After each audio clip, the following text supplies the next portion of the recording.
This podcast is brought to you by Rise, Make Life Work Out, a health and self-development platform dedicated to helping busy, everyday Kiwis manage their physical health and upskill their mental well-being. Through sharing relatable and practical content from health practitioners, as well as showcasing interesting stories from interesting people. For more shows, content, events, and coaching, head to our website, www.rise-workout.com.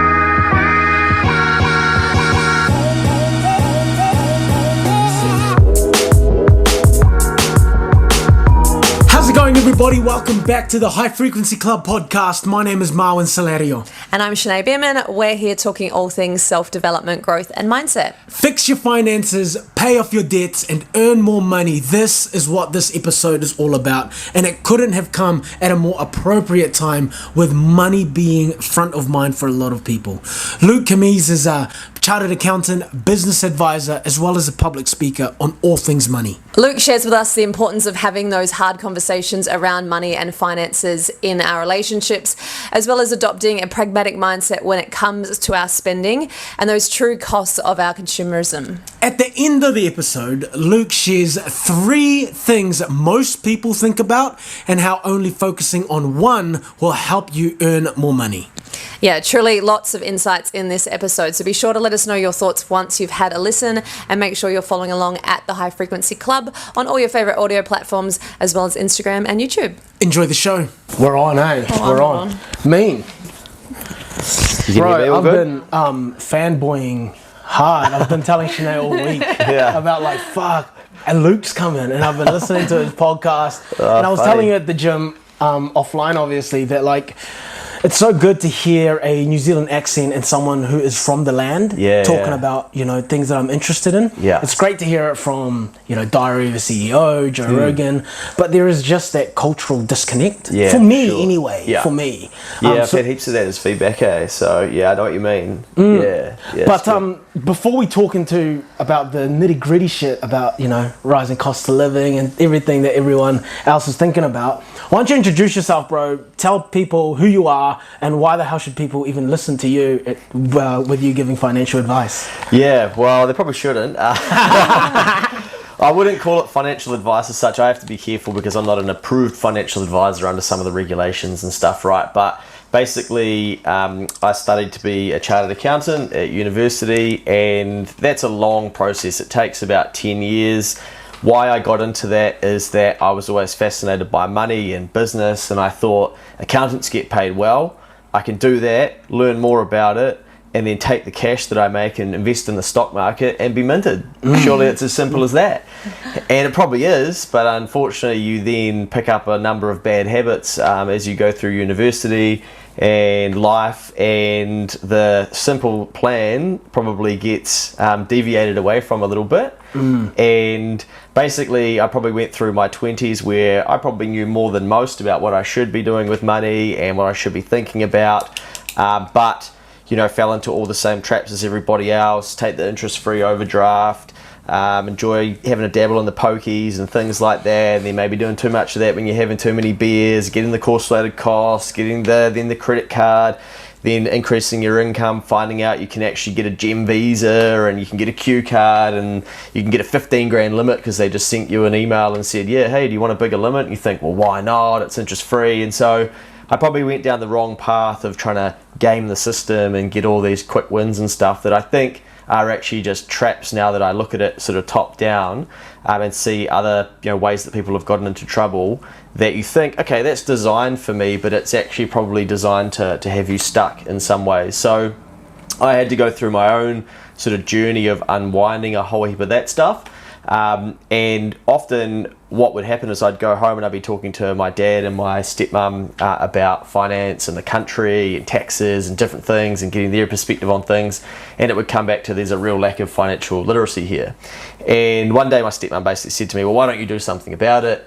And I kind of thought, well, why don't I take some of my own lessons, some of the things I'm learning from clients, some of the things that I'm learning about tax and that I know from my accounting profession and going out on my own in business and stuff, and why don't I try and just reteach those in plain English to everyday Kiwis. And so during lockdown I had more spare time, as most of us did, and I knew I got to be careful in spare time because you can become dangerous, destructive, do things that you probably don't need to be doing. And so that was a good way for me to focus and produce and create some content and stuff and start sending it out to everyday Kiwis. And as you would know, you can't just, well, to grow something, you can't really rely on one channel. You can, but it'll probably go slow. So then start an Instagram page, and then you really probably should be podcasting as well.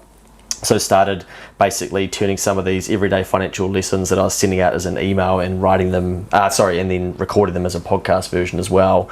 And then, as you know, with the podcasting journey, then you start interviewing different people. People start coming to you saying, hey, I want to come on there. And then you've got to navigate, shit, who do you have on there? Who don't you? Who are these people? Can I trust them? You know, I've built this audience. Should we be getting them to speak to the audience and things? So that's basically it in a nutshell. But my experience that I lean on mostly is being a chartered accountant and being lucky enough to get to see inside a number of businesses, people who have done well, people who haven't done well, how come. And I'm probably fascinated a little bit by psychology as well. So I'm trying to figure out those, okay, what's happening for this person but isn't for this person, because they got the same business. The one's going well, one's not. And then trying to figure out what's driving that. And then learn from those myself, and then reteach those lessons. Yeah, when you mentioned Jim, Visa, overdrafts, bro, story of my fucking 20s. Yeah. It was like free money back then. That's how I saw it. Yes. You know, I didn't know what the hell interest was or anything, and I remember having to pay it back, but my balance stayed the same. Yeah. And I was like, what the fuck is going on here? So I called them, I was like, yo, I've been paying it back, but my balance is still the same. Like, you've only been paying the interest. And I was like, what the hell is that? Yeah. And I was like, so I've been paying for 6 months now, and I have made no dent into what I owe. And they're like, nah. And because I was so far behind, I didn't know that interest rates also accrued. I remember I got loans to help me get into homes, like for the bond and shit, because my mates were like, oh bro, your credit's clean as, just go and get it. And I was like, yeah, sweet. Yeah. And like in your mind, you're like, cool, free money, I'll pay it back. But then later down the track, you completely, I forgot, or I chose to forget. Yeah. And that was silly decisions early 20s, and then late 20s had to pay for it. It's hard because it takes so long to unwind it as well. And I think when we're growing up, we hear there's no such thing as a free lunch. And that really only makes sense as you get older and you have some of those free lunches that you think are free, and then you realise, now I'm paying for it. I took ages, man. I got 15 grand credit card. And the reason I got that is because I had a mortgage at this stage, so I was trying to use the money off of that and offset a portion of my mortgage so that I wouldn't be paying interest on that. So, you know, I got a little bit of knowledge, so I'm dangerous, and I'm thinking, sweet, I can take this off my credit card and I can offset my mortgage over here. I'm going to game the system and save myself $20 a month in interest or whatever.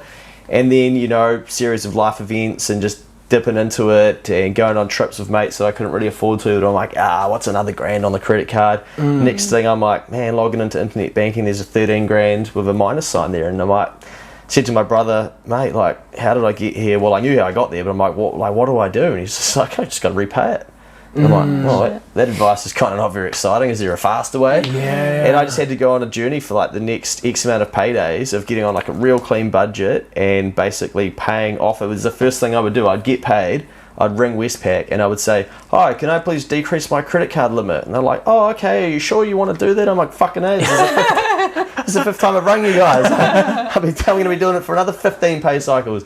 And it was it wasn't depressing, but it's like, you get your pay and then you ring and you pay off some of your past sin, and then you're like, sweet, now I've got to wait till my next fortnightly pay to do the exact same thing again. And I think that's why a lot of people don't clean their debt up, because it's so boring, and you're like, this sucks. Then you can't, or you've done all the exciting stuff, you've racked it up, and then you've got to try and pay it back.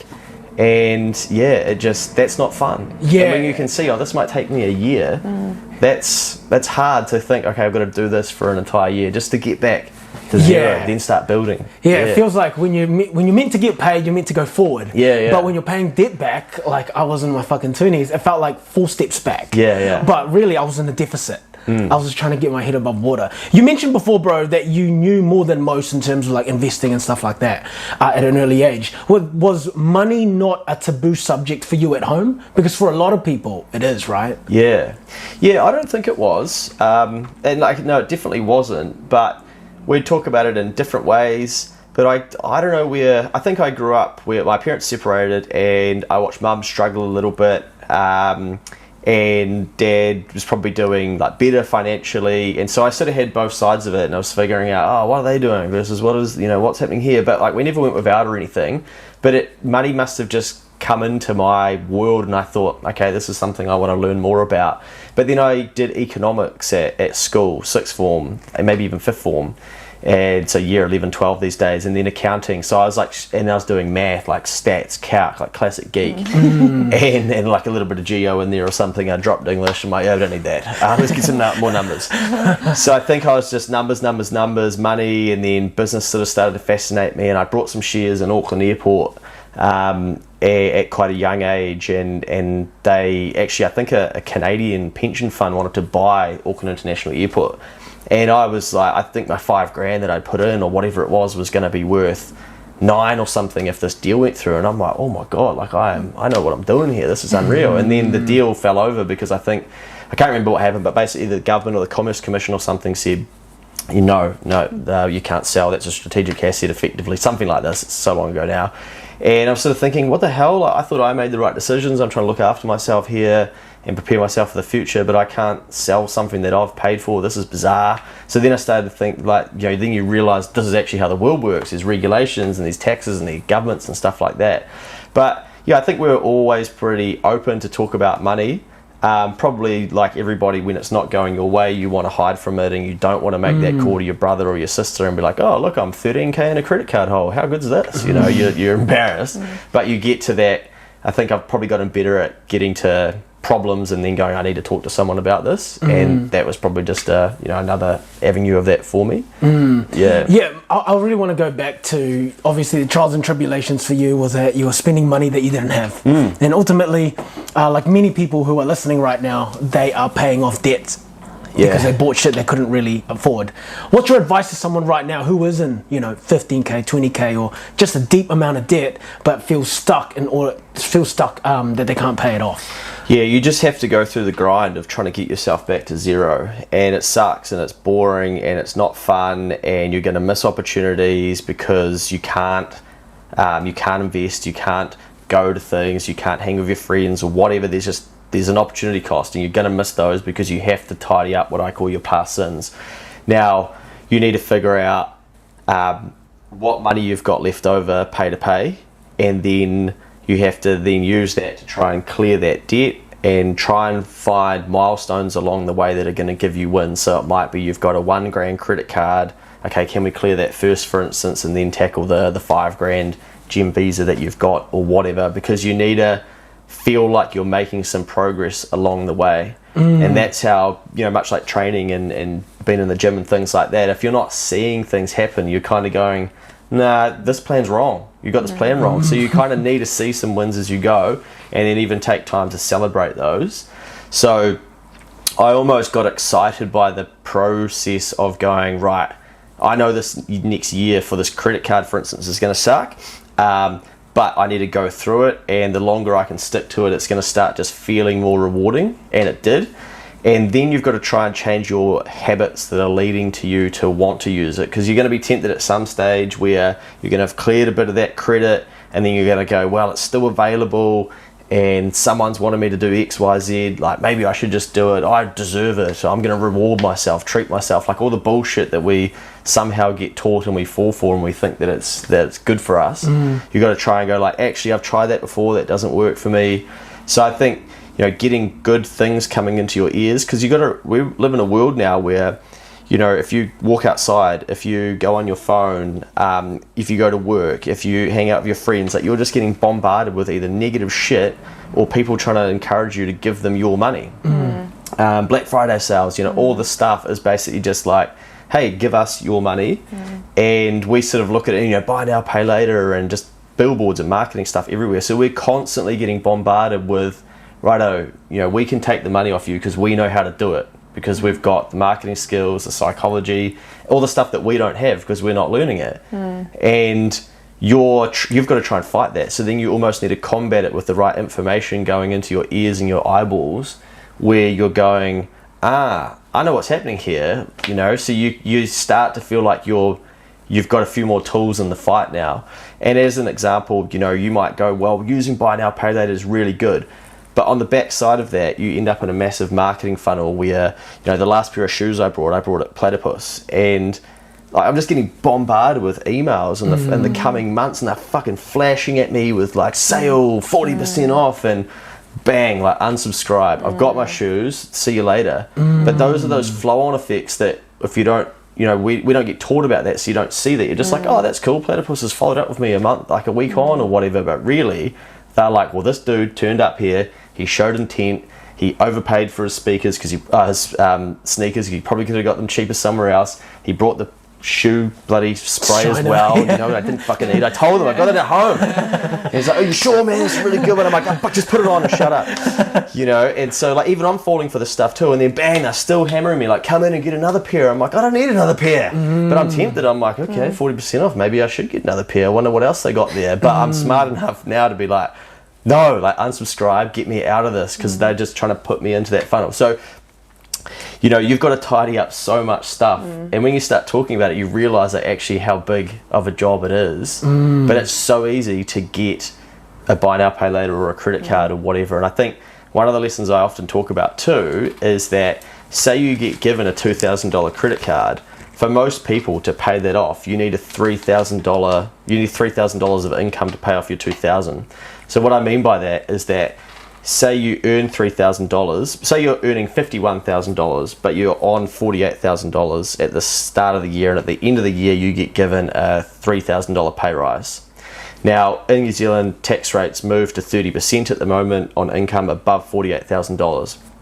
So in that year we're on 48 grand, and we're like, well, I'm going to get a credit card, it's 2 grand, that's not much, And then you get this pay rise of 3 grand, and you think, wicked, I got a 3 grand pay rise, but effectively a third of that's gone to tax.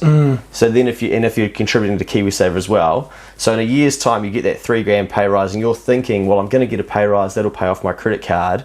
That 3 grand pay rise is effectively only 2 grand, and that's what that's then going to pay. But you've got to then work a year to get that 2 grand. But a lot of people don't think like that as well. They think, okay, 2 grand's not that much, but we get it net, which if we were to go and work for that money, we would have to pay tax on that too, to then have that same amount of cash in our hand.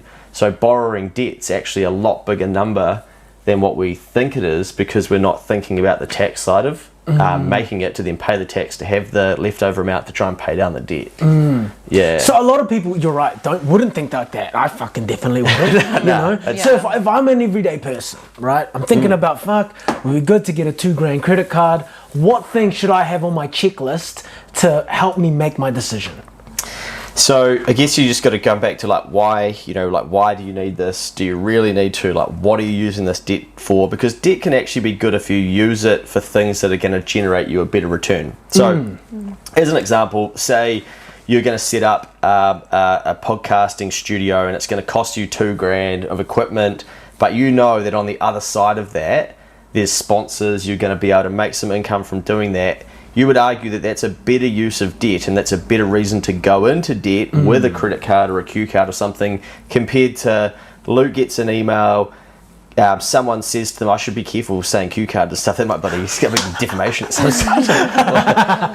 Any type of card, we're saying. You get an email saying you qualify for this card, and you think, well, sweet, yeah, okay, Christmas is coming up, holiday season, I do want to go to R&V with my mates or whatever, fuck this, let's put it on this credit card, and then you've got nothing to show for it in 6 months' time, but you've had the experiences and whatnot.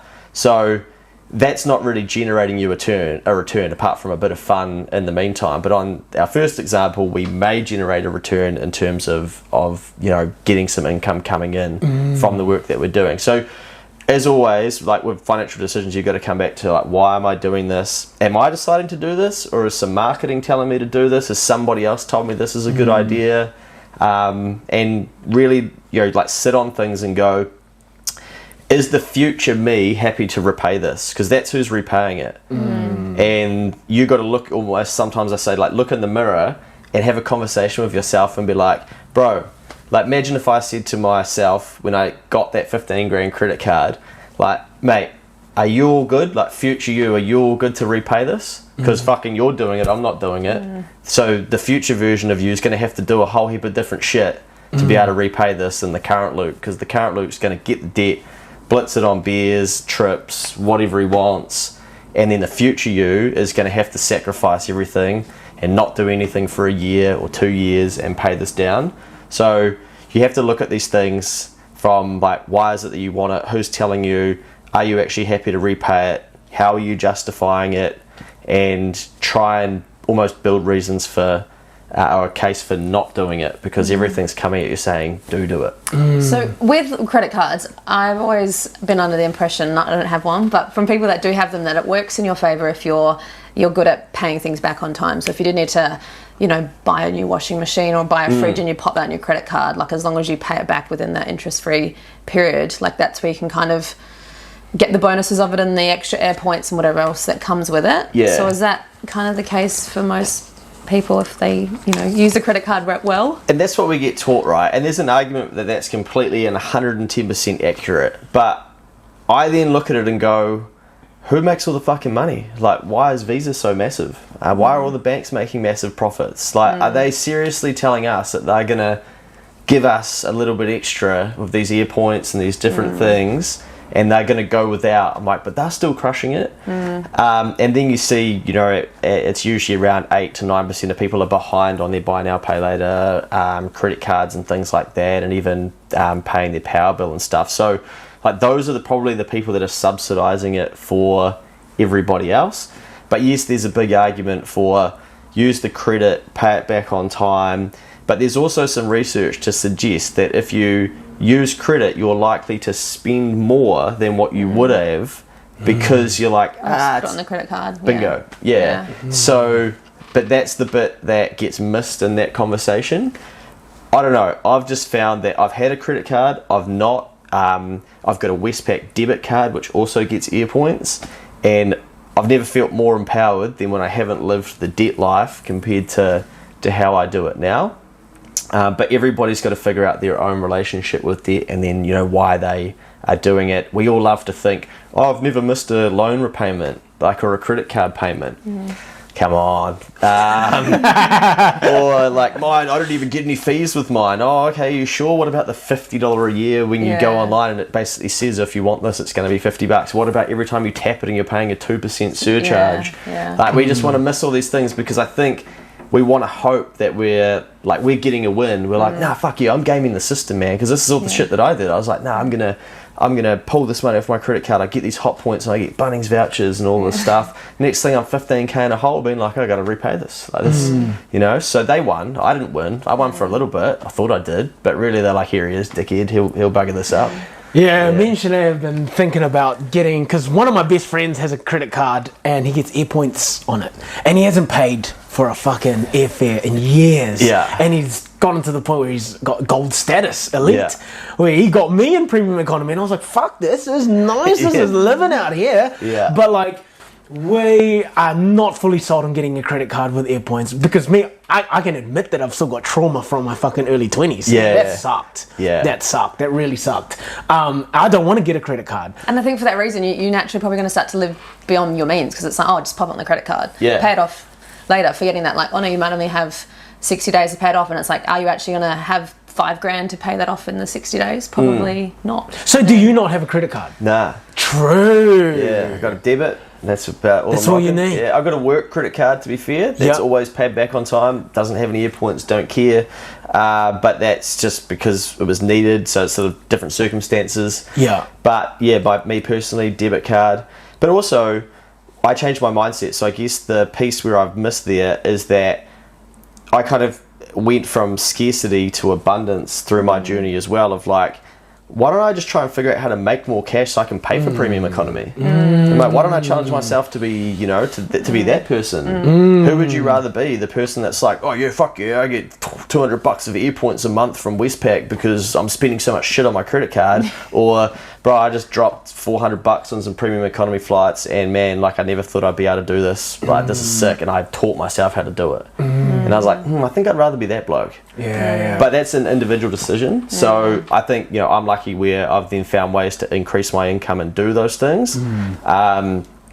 So not everyone can do that, or it might be hard for people, but that's taken me a long time to get there too. But I could see that years in the future. I'm like, in 5 years' time, do I want to be the second guy that's like, yeah, I can afford premium economy off my own back here? Or do I want to still be the guy that's like, tap, tap, tap, ruin on the credit card, being like, yeah, look at these AirPoints I've got. Yeah. You know? Yeah. I'm glad you brought that up, because for the last 30 minutes, we've been talking about paying back money. Now you've started talking about how to make more money. So obviously for a lot of Kiwis, front of mind right now is the rising cost of living, right? People are either trying to cut off things that they maybe don't need, or some things that are non-essential. And then there's the other path, which is actually make more money. Yeah. I'm sure everyone wants to make more money. Yeah. What advice would you give to people who want to go down that path? Wow, righto. How do we do it? Let's go. This is what we're here for. Yeah. So I guess firstly, like, there's a few parts to this. So one is that, like, we live in a little bit of a country of fuck the rich, they don't pay enough tax, you know, why should you have to make more money? Be careful, you work hard, you'll burn yourself out.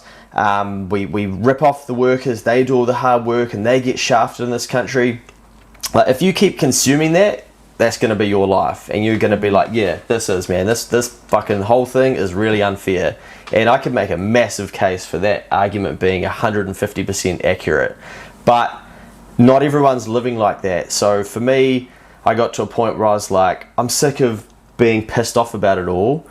How are these other people doing it? How are people buying houses, driving around in different cars that I can't afford? How are they not living with credit cards and things? And you know, for most of us, we don't choose what to study, so then we just get given information, education, and we just end up down there, and we do think, yeah, the system's against me, and fucking capitalism, and it's the elites, and it's the government, and it was national, it was Labour, and it just goes round in circles. And like, I call it now, at some stage, by mistake, you turn down a cul-de-sac, and you're basically in that cul-de-sac with all the same people, and you're just going round and round talking to them, and they're all saying the same shit.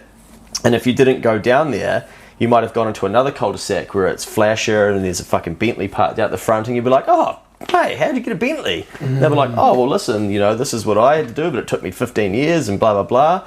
And you might not want that, but you'll pick up the principles that help them get there. And it might not be the Bentley, it might just be like a life that you want to design. So you've got to be very careful what cul-de-sac you got sucked into with those people, and sometimes go like, I'm sick of hearing that. I'm sick of hearing that it's, you know, not possible under Labour, it's not possible under National. I want to hear from someone that's like, man, I crushed it under all governments. And you're like, how? Teach me. How did you do that? So the beauty now is that we live in a world where there is this information out there, and we can go and find it, and there's people in New Zealand that are sharing their stories and around the world and whatnot. But that brings me to sort of point number 2, and that is, for most of us, when we start working, we get taught, trade your time for money. So then you grow up thinking, okay, well, I start on minimum wage, and then you're thinking, well, mate, now I'm getting $30 an hour, and my mate's only getting 28 or whatever, and you're thinking that that's how the world works. But the people that are doing really well don't trade time for money, they trade value for money.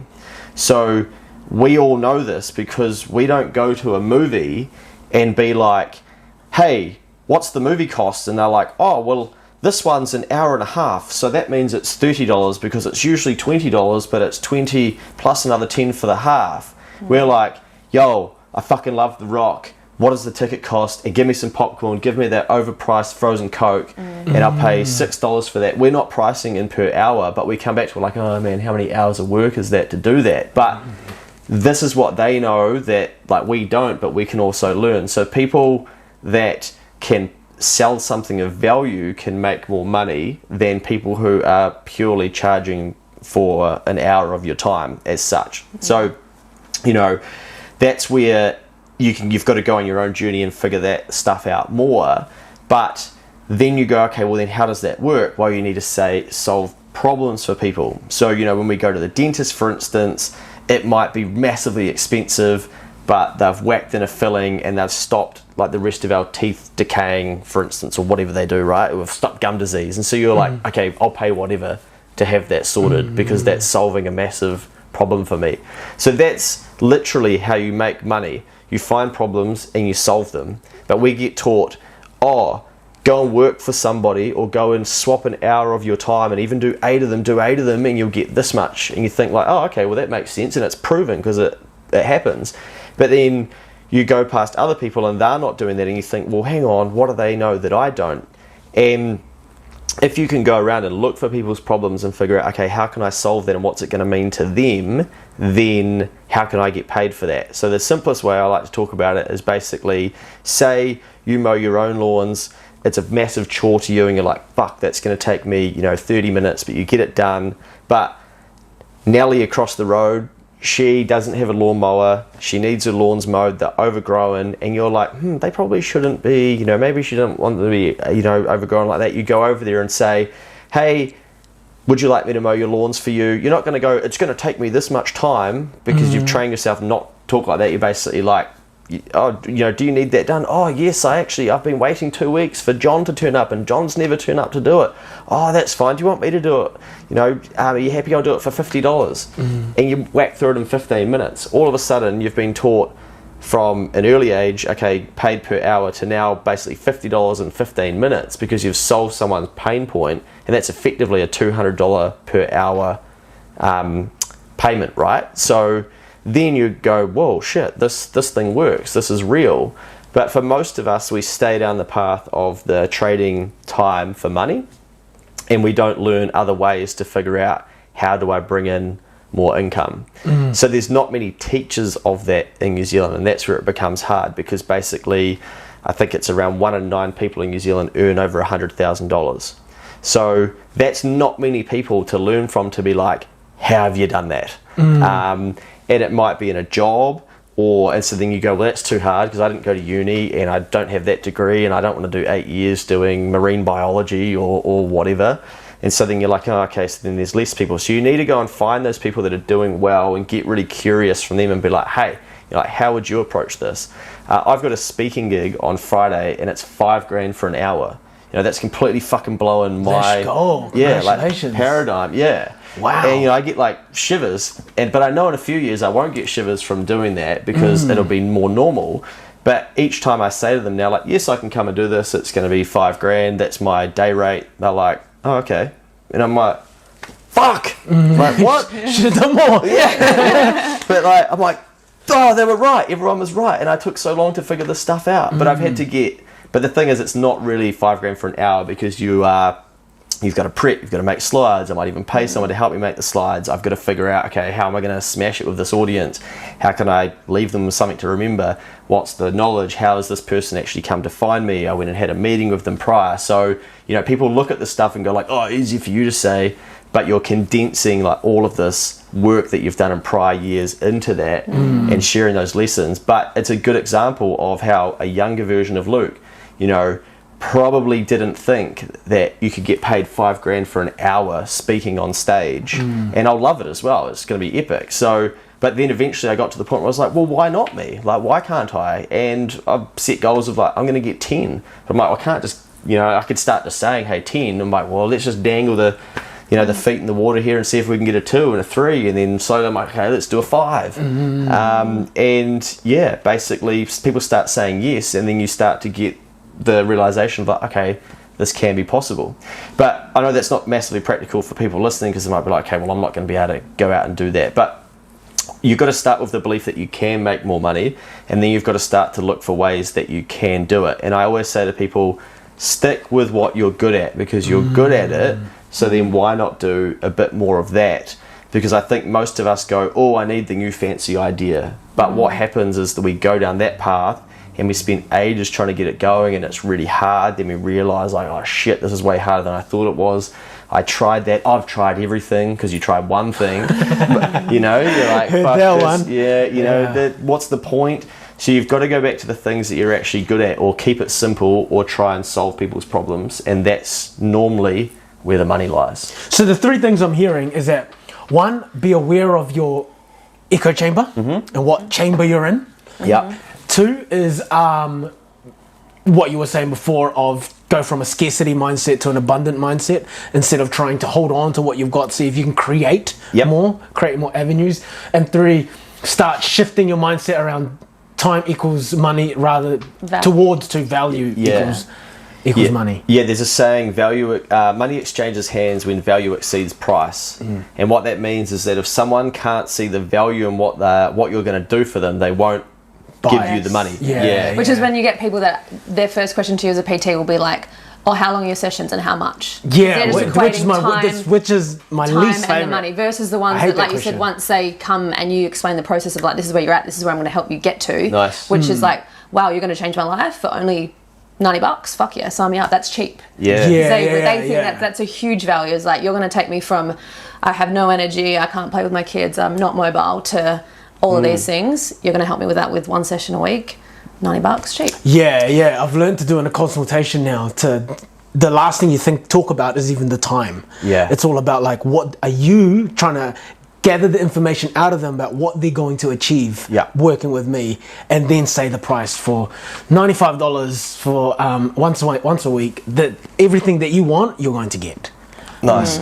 I mean, sometimes I get ruthless and I'd be like, if I were you, I'd be thinking about the cost of not doing this. They're like, oh, whoa. You're like, shit, you're gonna be miserable. Oh, like just whatever, and like lay out what their life could look like. And because sometimes you do have to explain to people, because we're hardwired in New Zealand to think about time and per hour units and things, because they'll be thinking, how the fuck do you charge $95 an hour when I only get paid $30 or an hour or whatever? And you've got to explain to them like, hey, this isn't a time and cost thing. This is you getting the results that you need. So I need you to be brought into this. I need you to be invested in this. Is an investment into you.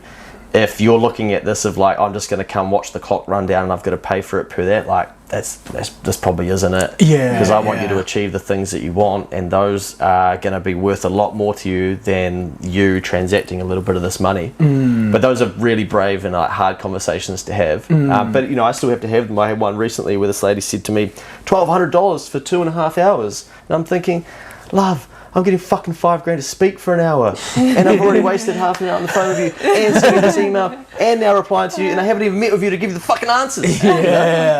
But you just have to, like, it's just part of business and stuff as well. What would you say to someone listening right now who is thinking, look, easy for you to fucking say, I work 40 to 45 hours per week. How the fuck am I meant to find more time to find an idea and then execute it?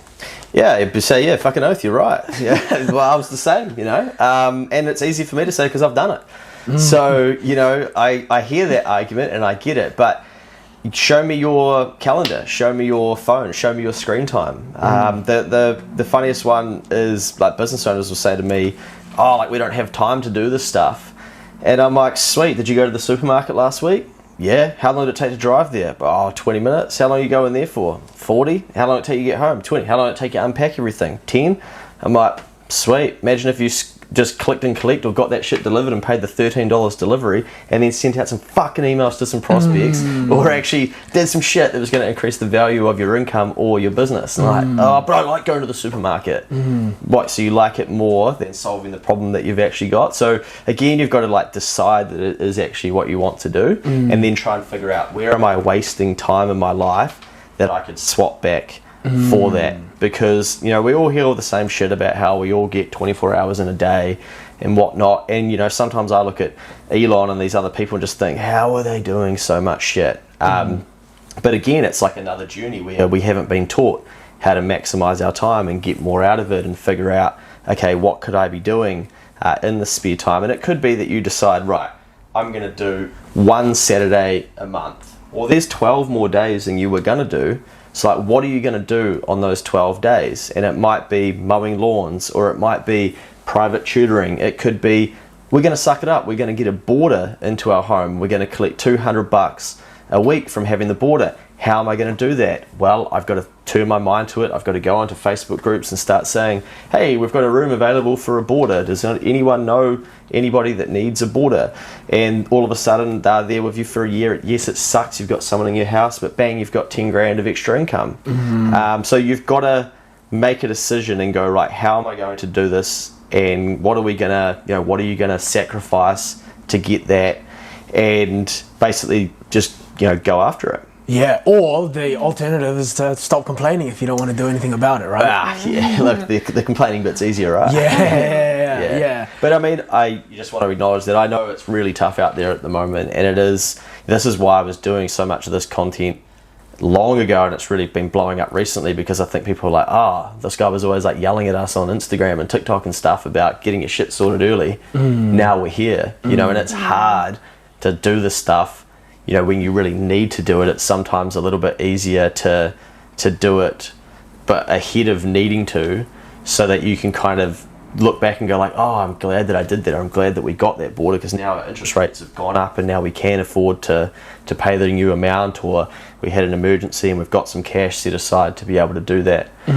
But also just a very simple framework that people can use is go onto your social media. We've all got an audience, whether it's our own Facebook, Instagram, Snapchat, or whatever, and put something up and basically just say like, you're looking for this sort of person and to help them do this sort of product or service, do you know anyone? And that's all you have to do, and you will be surprised who will come back to you and go like, oh mate, like this person. So as an example, you might be good at cleaning ovens, and you think, well, there's no money in that. Well, I know a business that turns over $1 million simply just cleaning ovens. So you go on social media and you say, I'm looking for people with dirty ovens that need them cleaned before Christmas. Do you know anyone? Chris was just talking to John, and John's like, fuck man, I can't be bothered cleaning my oven. That's a $500 problem for John, because he doesn't want to do it, and he's got to take the kids to rugby this weekend, etc. You go around there, it's clean as, and then you go above and beyond as well, and you go, right, you're going to do the microwave for free, and they come back and they're like, holy shit, they did the microwave and the bloody oven for us, and it might have taken you 2 hours and you get $500. Now, that seems too simple, but honestly, the amount of times I've seen this work, unreal. Same thing, a mate of mine into a Facebook group, he's good at cricket, goes into a Facebook group in his local community, and just says, hey, I'm opening up my Sundays to train some under 12s for batting practice. Do you know anyone that needs any training? He's like, bro, within 2 hours, I might have been like $290 worth of income on a Sunday, mapped out for the next 5 weeks. And he's like, awesome. 3 parents, X amount of kids, like, yep, I'll do those, I'll just refine this, get it better, try and stack them all back to back, so an hour, bang, I can use that money to start paying down my credit card. So you can come and tell me, easy for you to say, and you can say that, you know, that's not going to work and shit, but if you give me your problems, I'll tell you, like, I've seen so much shit, and I'm like, oh my god, that worked, like, wow, that's amazing. Half the time, it's us being too scared to actually put ourselves out there, because you're going to get the, oh, why are you cleaning ovens? Oh, who do you think you are coaching cricket? And you're like, oh yeah, I'm a New Zealander, fuck, I better not do anything extra. You know? Yeah. It's so true though that you'd rather, well, I always have that mindset sometimes of like, fuck, for me to do that job, it's going to take me like half a day. I would rather just pay a professional and like call them, they'll be like, yeah, we'll do it in an hour, how much? Yeah, cool, I don't care, because I just want it done, and I don't want to have to do it. Yeah, what you're essentially doing there is buying time, right? I've got another client who he Ubers to and from work, but he owns a car, right? And I'm like, why the fuck do you do that? That must cost so much money. And he says, bro, I do work and email leads while I'm in the back seat of the Uber, which means I'm actually getting sales and I'm not wasting my time 30 minutes each way driving. And that 1 hour I'm making money, or I'm generating money. I'm buying time to make more money. And I was like, oh shit, that was one of the biggest lessons. Hence why for a long time I was outsourcing food, so I would get meals delivered, but I wouldn't just eat my fucking meal and be like, I'm gonna watch UFC with this extra time that I don't have to cook anymore, you know? I was in the office fucking getting after it, writing emails, trying to give value to my clients, rather than just wasting the time that I just bought. You know? Mate, that's so good, because that's exactly what we've just been talking about, where you're basically looking, like you've gotten curious to that person, you're like, why do you do that? Because other people would be like, what a fucking idiot, like who does he think he is? Oh, I must think he's minted, or I must think he's important. I'll tell you, the next time you're watching the news and there's a story about a politician, take note of what door that fucking politician gets into in the car. They ain't driving the car. Why aren't they driving the car? Why aren't our politicians driving the cars? Why do they have a driver? Because they're in the back, right? Getting after it. They're working. So it's all around us if you start looking for it, but you don't start seeing it until you basically tune your mind to be like, okay, like I've got to unwind some of the shit that I've learned, and I've got to get curious about what other people are doing. And like you said, so much of that would be learned behaviours. Like so much of what we know about finances and money is what we've learned from our parents. And if they weren't that financially literate, we would have just taken on those same habits or the same attitudes towards money as well. Yeah. Well, very quick on that. Like I didn't learn this from my parents as such, so I don't want it to come across like that, because I've got to be careful with some things I say now, because often my parents watch stuff and they're like, we didn't teach you that. Society taught me that. And I grew up thinking everyone in the Koro Lounge, for instance, in the airport, I'm like, fucking wankers, you're stuck up, like they must be all the rich people, fuck, they think they're awesome. Someone's like to me, dude, have you got one of those memberships? It's like, nah man, that's for fucking rich people, eh? And it's like, mate, you're in bit, like you could close a deal in there, you might meet like someone really influential. And I was like, oh yeah, shit. They're like, what do you, like, hurry up. And the first time I got there and I went in and I was like, oh fuck, and it was packed as at Auckland Airport, and then a politician came in and there were no seats, and I'm still in like the humble, I was like, oh, you can have my seat, and just went back out into the normal area. Yeah. But honestly, like, I have used that, I've done work in there, I've bumped into CEOs of big companies, you can network with people, and yeah, like that took a massive mindset shift for me to go, okay, maybe that is worth $600 of my annual income coming in, to go, what opportunities on the other side of that door? Like that's the question you have to ask, not why do they fucking think they have to sit in there before their flight, who do they think they are? You never know, like, who's on the other side of that door. In a recent podcast, bro, in Money Mail 184, you said, it was titled, Are Kiwis Getting Poorer? And you were saying that card spending is actually down by 7%. Yeah. Right? But you're saying that a lot of people are continuing to spend, or actually increasing their spending on like concerts and sports games and airfares. Yeah. That doesn't quite make sense, doesn't it? No. Unless people are paying cash. Yeah. Or like, well, what's the deal there? How does that make sense? Yeah, so just for some context, Kiwis are technically getting poorer on paper because our net worth as households combined is decreasing. So what that basically means is the values of our assets are decreasing. So properties, stocks, Kiwi savers, businesses, all those sorts of things. And so through the height of the pandemic, when we had heaps of money in circulation, there was a massive bubble of assets, and that's slowly being deflated. So as people are being squeezed in the pocket, their assets are often coming back the other way as well, and so Kiwis are feeling like, fuck, I'm going backwards on paper. But as part of that, I was talking about card data that had come out recently, and basically, like, adjusted for inflation, what it's saying is that Kiwis aren't buying as much stuff. That spending, that is down about 7%. So it means that, I might have gone and got those platypus shoes and gone, nah, you know what, I don't need the sneaker cleaner, for instance. You get that, they're obviously making decisions to go, nah, I don't need that. And so I think that's a lot of things that it's more sort of consumer goods and things like that. But what we're seeing on the other hand is that people are travelling, but interestingly, New Zealand just had some data about how their fares are decreasing, but I didn't dig into that too far.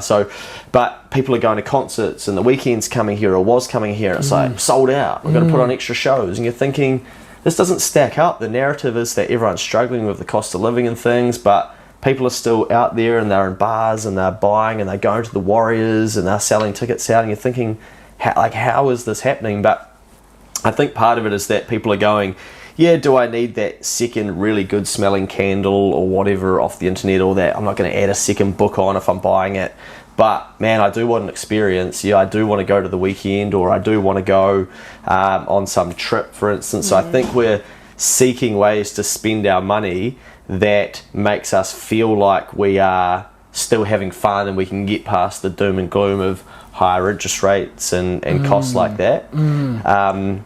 So I think that might be what it is, but it's hard to know, man. Like, it's very hard. I feel like we're valuing experiences over things, and possessions maybe. Yeah, my thing is that, are we valuing short-term gratification, or all of that is all the experience is also very important too, right? Is that what it's saying? Well, I'd just be careful for people, like, what decisions are you making? Why is it that you need to go to the weekend, for instance? I'm not saying, like, don't do this stuff, but, are you putting yourself in debt to do it just because you got taught, you're working hard, you deserve it, well, shit.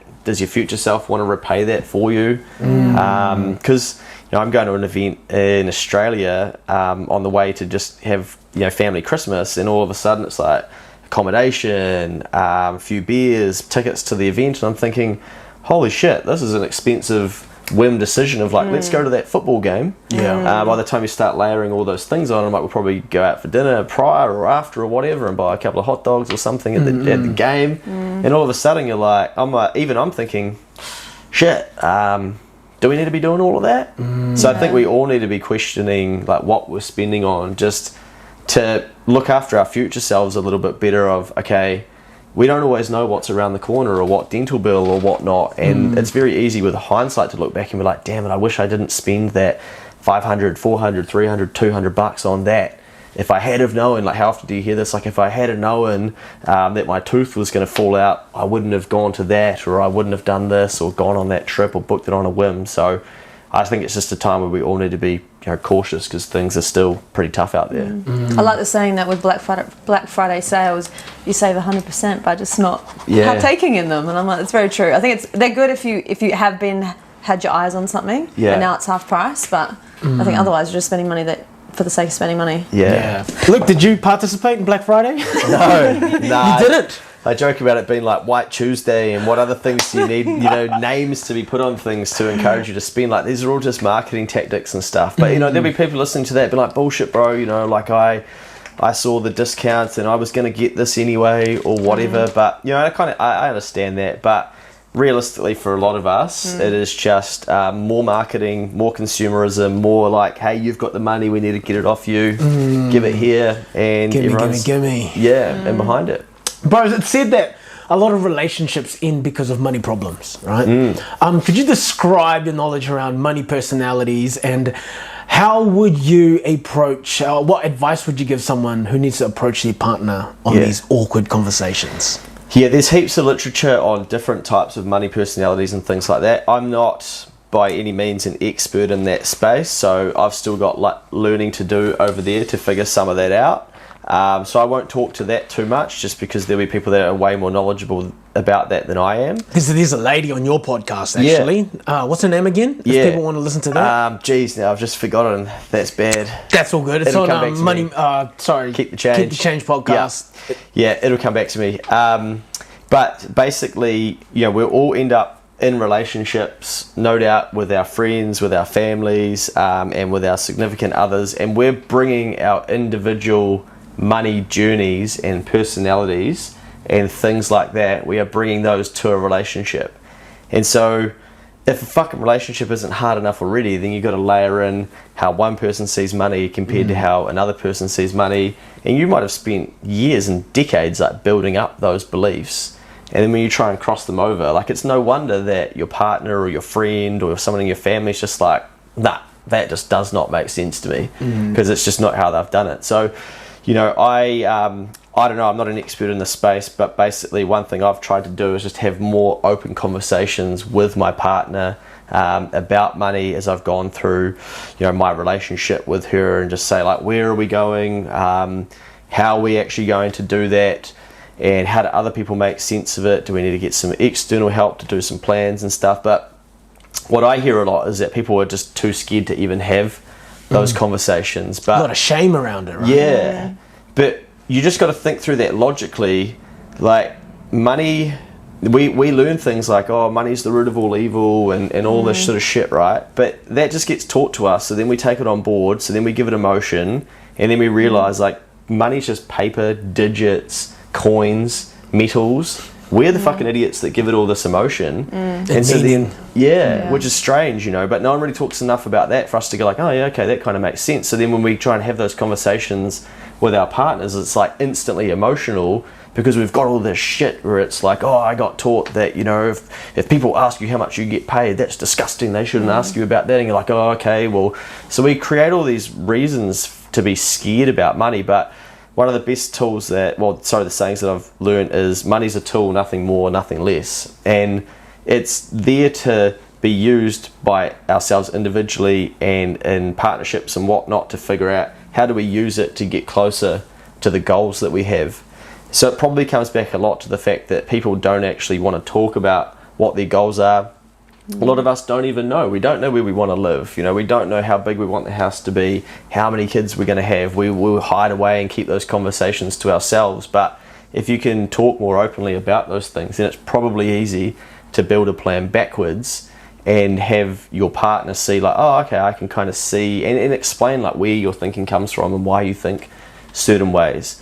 But yeah, getting on the same page with money, that's like, it's really tricky, right? And I think that's why a lot of wealthy people often say one of the biggest decisions that you'll make in your life is the person you marry. That's so true. I'm thinking now of my parents because they never saw eye to eye on money, but now it makes sense in regards to sorry, Mum and Dad. That if they're not obviously talking about openly about their goals with money, because I think my mum was always more of a tight ass and always wanting to save, and she was also the one that always paid the bills and did all the banking and whatnot, whereas Dad just earned money, and as he earned it was like, cool, let's go out for dinner, let's go do this on the weekend. And we used to always be like, oh, Dad makes out that we're, you know, really well off, but Mum's always like, no, we're struggling to pay the bills type thing. And then in regards to goals, I think Mum's goals were always pay the mortgage off, do this, do that, where Dad was like, oh, let's put a swimming pool in, we'll just pop it on the mortgage. Mum was always like, oh, you know, but you know, Dad, obviously that wasn't a goal. He didn't care about that as much as Mum did, whereas that was obviously a big goal for her, but I don't think that would have been communicated. Hence they would have not seen eye to eye on spending, and therefore it was always a bit of a, you know, if he was off spending money, it was always like, oh, he's spending more money on this. And I think as well, like on that, we learn so much from our parents about money, but it doesn't mean that they're right, and it doesn't mean that what they did in their time is relevant anymore. And you know, you have to accept that there's things to learn from your parents, but also take some of the things and go, hey, look, you know what, I'm going to try it my way, and I'm going to figure this out. And you know, one day my dad said to me, he was like, mate, like, I don't know where all these fucking big goals and stuff come from of yours. Like, I'd never thought like that. I just don't get it. And I was like, oh, wow, you know, I wonder where I have picked that up from. But it's cool that he can sort of give me the freedom to go and do my things. And I know there's a number of things that I do where it's just like, dude, like, this does not make sense to me what you're doing financially and stuff. But equally, like, the same. I'm like, well, there's things I've learned from you, and there's things that I've learned from other people. And so you've got to try and just build your own path and make some mistakes and stuff as well, and take some of the lessons from those, and just go, yeah, look, I'm not gonna get everything right, but at least I'm gonna have a crack. I like that practical advice of actually taking a seat with your partner and actually planning, like, where do you want to be in 5 years time, or maybe 10 years time, and then working back from that, figuring out, like, reverse engineering, how are we going to get there, and is that even what I want as well? Because it makes a big difference in regards to, you know, spending and saving. If you're like, your goal is I want to do a world trip within the next however many years, whereas your partner might be like, oh, I'm happy with just a weekend away down at the Mount, or want to save for a house or anything like that. Or want to save for a house, or want to save for a new car. It's like, you know, if that's not aligned, then it's you can look at your partner's spending and be like, oh my God, you're spending so much money on XYZ, versus the other one who might be saving super hard because they've got this huge goal. So super important. Yeah, that's Linda, the money mentalist, is the person. There we who go, does the money mentalist. That's right. That does the personalities. But as well, I think one of the cool things you can do with your partner, and this is probably like the best gift you can get them, is to do the love languages. If you don't understand your love language and theirs, and you know, for me, like, I'm not a gift receiver. It's not a thing for me. It doesn't really phase me. So then when I have to spend quite a bit of money on a gift for someone, I'm kind of like, fucking hell, man, like, this is and then but if people give me an extravagant gift, I'm like, oh, thanks for that. You know, so the more you understand about yourself too, you can sort of see your own blind spots and just increase that self-awareness. What's something that we haven't talked about that you think more Kiwis need to know about money? That's a great question. I just think that it's not scary, that it is, you know, it is just a tool, and we're the idiots that put all this emotion on it. The more you can learn about abundance, like, that's so powerful, and it's just so far away from what our media is throwing at us, at what our politicians are throwing at us. As an example, you know, the politicians in the latest election were telling us about, if you're in this group, we're going to give you XYZ more per week.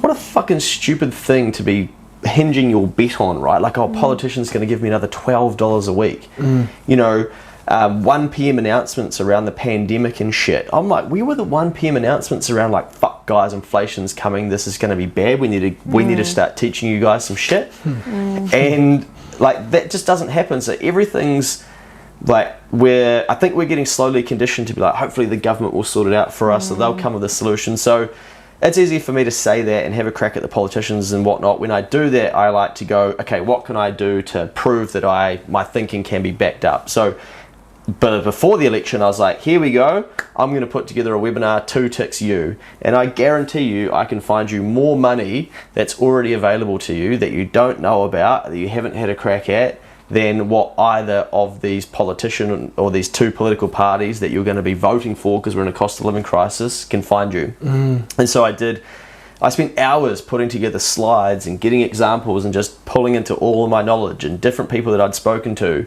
find ways that people could save some money, or get some money, or even move some of their expenses into a business if that was their thing, so that they can save more and have more in their back pocket. Because I'm like, we can do more than the politicians. Like, fucking stop waiting for an election, because we still don't have a government at the time of recording this. We're going to wait till the 1st of April for them to introduce any of these tax changes. That's ages away. I'm like, let's get started on this shit now.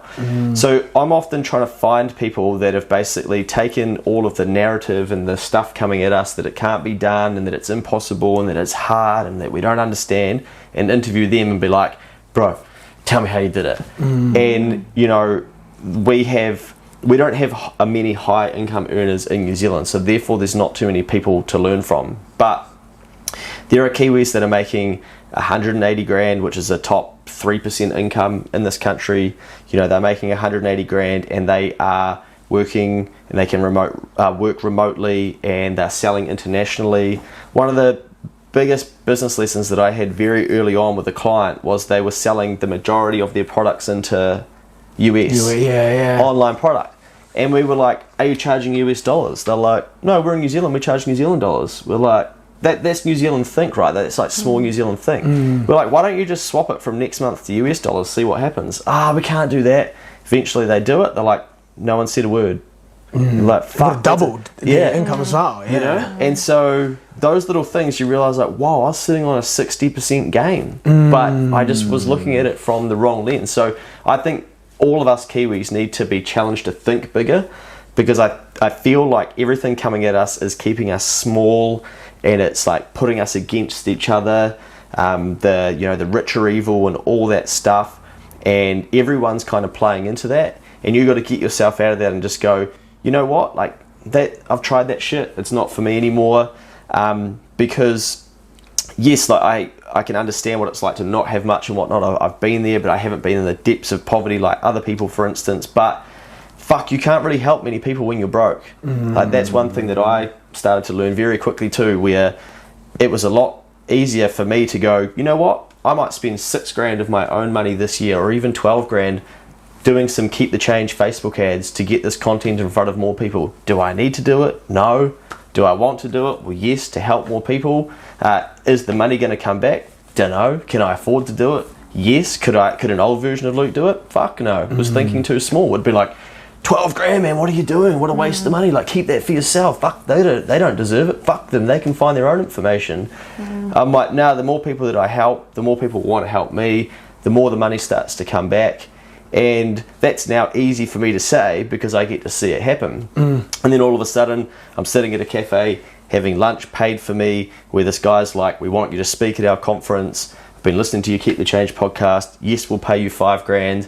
And I'm like, fucking boom, to the old version of Luke 2 years ago that's like, yeah, let's roll 12 grand on Facebook ads to get Keep the Change in front of more people, because maybe if I didn't run those ads, he didn't see it. So if you think bigger, and don't just think about yourself, like, think about helping other people, then that's probably where your growth can come from. But most of us are like, I just got to look after myself because it's hard, and so we need to. But I wrote something the other day, and I reckon most Kiwis wouldn't understand this, but Kiwis and most people probably focus on 3 sets of problems: their own, the government, the system, the country, the setup, the history, the past, all of that. That's the second lot. And the third one is other people's problems. Now, most Kiwis sit in those 2, right? And they think about their own shit that they've got going on, how the world's against them, the country's against them, fucking wrong government, blah, blah, blah. They try and solve those, or they spend most of their time talking about those. But if you focus on actually solving other people's problems, you find that that then fixes your problems, and then all those issues around the government and all that other stuff starts to be less of a problem as well. But you know, those people that look after other people, they eventually get called selfish as well, because they've got more money, or they've got big audiences, or they don't understand they should be talking about this political issue and they're not. Who do they think they are? But the more you solve other people's problems, the more that, you know, things come to you, and you can then solve your own problems, and you start to then worry less about things that are going on. But you know, to work through that, the more businesses I could help achieve their goals, the more that they were going to pay me, because I was solving their problems. So then my income was going to increase. As my income increased, I'm like, well, I don't like the fact that everyday Kiwis are missing out on financial literacy. Well, I've got the money now that I can dump some resource and time and Facebook ads, for instance, into helping everyday Kiwis, and I'm now doing those two together, where I'm solving a little bit of a country's problem but solving other people's problems, and then round and round it goes. And then all of a sudden old mate's saying, come speak at our conference, we'll give you $5,000. I'm like, cool, made that money back over there. And then the thing just gets bigger. That has just opened a door for someone, including myself, bro. So thank you for that. That is fucking such great advice. I haven't really spoken about that or tried to articulate that yet, so that was sort of... Did that well, didn't you think? Yeah, That was very clear. That was very clear. I just wanted to get off my seat for a second. I was like, bro, you gotta go. Time to work. But bro, I know you're busy. So I've just got 2 more questions for you. First one is, if people want to find you, where can they go? Keepthechange.co.nz if you want to sign up for Money Mail.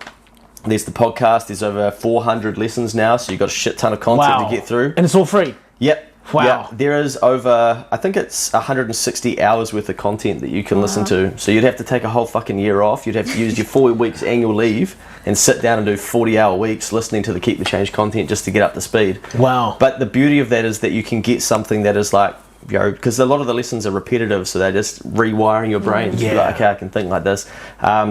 Next Advisory, our business podcast, we have over 350 podcasts there as well. So that's for everyday Kiwis for business owners that want to learn more about business and didn't study tax and whatnot. We're like, here's some of the information that you're going to need.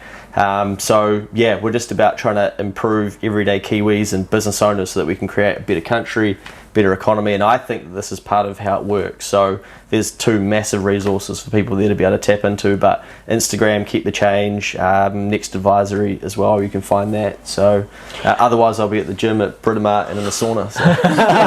It's so true, you just chucks up a yarn in the sauna. Well, you never know who you're going to meet. That's so, right. You know. Yeah. Last one, bro. If you could speak to Luke, who is right in the middle of paying back those big debts, right? If he was sitting in front of you right now and he's looking to Luke right now for advice, what would you tell him? Man, I'd just say, bro, just go through it, do it, pay it down. You're still young, there's heaps of time. Once this is cleared, you're going to be able to swap from paying down debt to investing. That's just as fucking boring. You're going to take the money that you've got left over from your pay, and you're either going to pay down your mortgage or you're going to invest in something, and you're going to go, well, next payday's coming too. So that's been a cool lesson for me, because I've done the debt one and now I'm doing the investing one, and they're both reasonably boring. You can have a little bit more fun on the investing side, but when you start to learn more about investing, you realize, okay, stop trying to pick the next epic stock and crypto and shit and just passively invest over time. So learn the habits and take the habits through with you.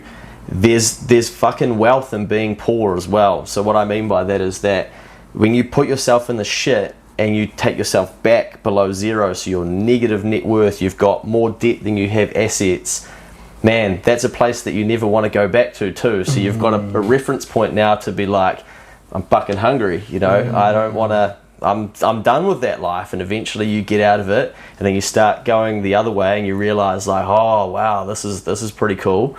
And so then you don't want to go back there. So then you start thinking about things differently. You look at money differently, you look at life differently, you look at the way you can help other people differently, you start seeing things more abundantly.